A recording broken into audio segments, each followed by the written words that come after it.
रात के ठीक 12:07 पर पहाड़ों के बीच बसे देवकुंड कस्बे का पुराना पुस्तकालय अपने आप खुल गया। हवा में गूंजती घंटियों की धुन, टूटी खिड़कियों से आती ठंडी बयार और भीतर एक ऐसी खामोशी जैसे कोई इंतजार कर रहा हो। मनोज 22 साल का इतिहास का छात्र उस पुस्तकालय में शोध करने आया था। उसे पुराने श्रापों और रहस्यमयी घटनाओं के बारे में पढ़ना पसंद था, लेकिन आज कुछ अलग था। जैसे ही वह अंदर गया, उसे लगा कि कोई उसकी गर्दन के पीछे सांस ले रहा है, लेकिन मुड़कर देखा तो कोई नहीं। वह टॉर्च जलाकर आगे बढ़ा। लकड़ी की अलमारियां, धूल से लिपटे सेक्शन, टूटे पन्नों की महक। लेकिन तभी उसकी नजर पड़ी।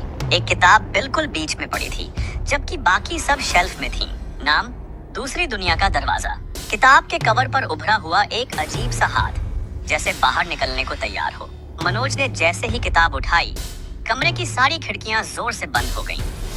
भीतर घुप अंधेरा फैल गया और टॉर्च अपने आप बंद। अब सिर्फ एक आवाज आई, आखिरी पन्ना मत पढ़ना। मनोज का दिल तेज धड़कने लगा। उसने टॉर्च फिर से ऑन की और किताब खोली। पहले कुछ पन्नों पर अजीब रहस्य थे, अधूरे किस्से, गायब लोगों की यादें, काली परछाइयों के वो चित्र। अचानक पन्ना खुद ही पलटने लगा, फटाफट फटाफट, और फिर किताब रुक गई पन्ना नंबर 57 पर। इस पन्ने पर एक लड़की का चेहरा बना था, बिल्कुल जीवंत आंखें।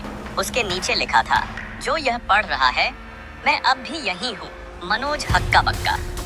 उसने पन्ना छूने की कोशिश की ही थी कि चित्र वाली लड़की की आंखें हिल गईं। वह झपकी, हाँ झपकी। मनोज घबराकर पीछे गिर पड़ा। दीवार पर परछाई उभरने लगी, लंबी पतली मुड़ी। तुमने किताब खोल दी, अब रास्ता भी खुल गया। मनोज समझ गया, किताब सिर्फ कहानी नहीं थी, एक दरवाजा थी। उसने जल्दी से किताब बंद करने की कोशिश की, लेकिन पन्ने जम चुके थे, जैसे किसी ने उन्हें चिपका दिया हो। अचानक किताब से धुआं उठा और कमरा कुछ इंच ऊपर उठ गया, जैसे जमीन धड़क रही हो। पुराने घड़ी की टिक टिक बंद हो गई और किताब चमकने लगी। मनोज डरते हुए आगे बढ़ा, लेकिन तभी उसके ठीक सामने एक आकृति उभर कर आई, कागज से चलती हुई। किताब की परछाई हकीकत में आ चुकी थी। उसके लंबे कागज जैसे हाथ, हटे किनारे और चेहरे पर सिर्फ काली स्याही जैसा मुंह। वह धीरे से बोली, आखिरी पन्ना पढ़ दो और मैं तुम्हारी आत्मा छोड़ दूंगी। लेकिन आखिरी पन्ना गायब था। सिर्फ एक लाइन लिखी थी, आखिरी पन्ना वही मिलता है जहां पहली चीख सुनी जाती है। और तभी कांच की सारी खिड़कियां एक साथ टूटकर चिल्लाने लगीं। हाँ, चिल्लाने। हर शीशे से औरत की चीख आती। पूरा पुस्तकालय अब चीखों से भर चुका था। मनोज ने किताब उठाई और दौड़ना शुरू किया। बाहर अंधेरा था, सड़कें वीरान। कस्बे की पुरानी घड़ी रात के 12:07 पर अटकी हुई। अचानक उसे याद आया, देवकुंड में आज से 100 साल पहले ठीक 12:07 पर एक लड़की चीखी। अचानक किताब के पन्नों से वही कागज की परछाई उभरी और कुएं की ओर इशारा करने लगी। मनोज ने झुककर कुएं में झांका। किसी ने उसी आवाज में फुसफुसाया, आखिरी पन्ना यही है। कुएं के अंदर एक सफेद कागज तैर रहा था, लेकिन वह कागज तैर नहीं रहा था। किसी अदृश्य हाथ ने उसे पकड़ रखा था।